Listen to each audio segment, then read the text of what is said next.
ഇതാണ് നമ്മുടെ വണ്ടറ ഫ്രണ്ടിൽ നിന്നുള്ള ഒരു വ്യൂവും കാര്യങ്ങളൊക്കെ. ഇപ്പോൾ വണ്ടി എടുത്തതിന് ശേഷം ഈ ഹെഡ്ലൈറ്റ് ചേഞ്ച് ആക്കിയിട്ടുണ്ട്. ഈ ഹെഡ്ലൈറ്റ് വന്നിട്ട് ഈ ഡിസൈൻ എവിടെയെങ്കിലും കണ്ടിട്ടുണ്ടോ? ലാംബോർഗിനിക്കൊക്കെ ഹെഡ്ലൈറ്റ്സ് ഇങ്ങനെ വരുന്നത് ഈ ഒരു ഡിസൈനിലാണ് വരുന്നത്. സോ ഹെഡ്ലൈറ്റ് ആഫ്റ്റർ മാർക്കറ്റ് ആണ്. പിന്നെ അതിന് ശേഷമാണ് റാപ്പ് ചെയ്തിട്ടുള്ളത്. റാപ്പ് കംപ്ലീറ്റ്ലി റാപ്പ് ചെയ്തിട്ടുണ്ട് ഗ്രീൻ ആൻഡ് ബ്ലാക്കിലേക്ക്. ബാക്കിയുള്ളതെല്ലാം സ്റ്റോക്കാണ്.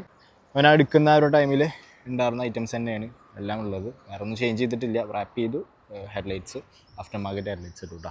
ഇനിയിപ്പോൾ നമ്മൾ ചേഞ്ച് ചെയ്യാൻ പോകുന്നതാണ് വീൽസ്. ഇതിനിപ്പോൾ ഇൻഷാല്ലാ നമുക്ക് വീലെല്ലാം സെർച്ച് ചെയ്തിട്ട് നല്ല അടിപൊളി വീൽസ് നോക്കിയിട്ട് നമുക്കിടാം.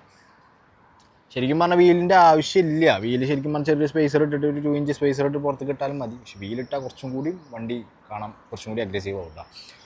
അപ്പോൾ അതിന് വേണ്ടിയിട്ടാണ് ഇടുന്നത്. ഇപ്പോൾ നമുക്കിങ്ങനെ സൈഡിൽ നിന്ന് നോക്കുമ്പോൾ കുഴപ്പമില്ല. ഫ്രണ്ടിൽ നിന്ന് നോക്കുമ്പോൾ വണ്ടി ഇങ്ങനെ മൊത്തത്തിൽ കണ്ടാ വീലകത്തായതുകൊണ്ട് ഈ സൈഡിൽ നിന്ന് നോക്കുകയാണെന്നുണ്ടെങ്കിൽ വീല് കണ്ടാ അകത്താണ്. അപ്പോൾ അതുകൊണ്ടൊരു നമുക്കൊരു തൃപ്തി കിട്ടണില്ല. അതുകൊണ്ടാണ് നമ്മൾ വീൽസ് മാറ്റുന്നത്.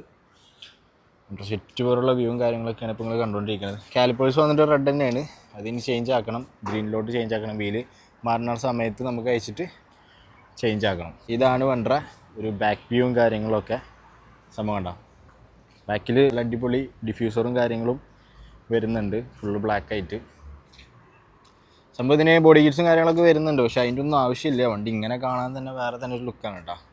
പിന്നെ ചെറിയൊരു സ്പോയിലർ ഇടാനുള്ള ഒരു പ്ലാൻ ഉണ്ട്. ഇപ്പോൾ ഓൾറെഡി സ്പോയിലർ ഉണ്ട്. അതിന് പൊന്തിരിക്കുന്ന ഒരു സ്പോയിലർ ഇടാനുള്ള ഒരു ചെറിയൊരു പ്ലാൻ ഉണ്ട് കേട്ടോ.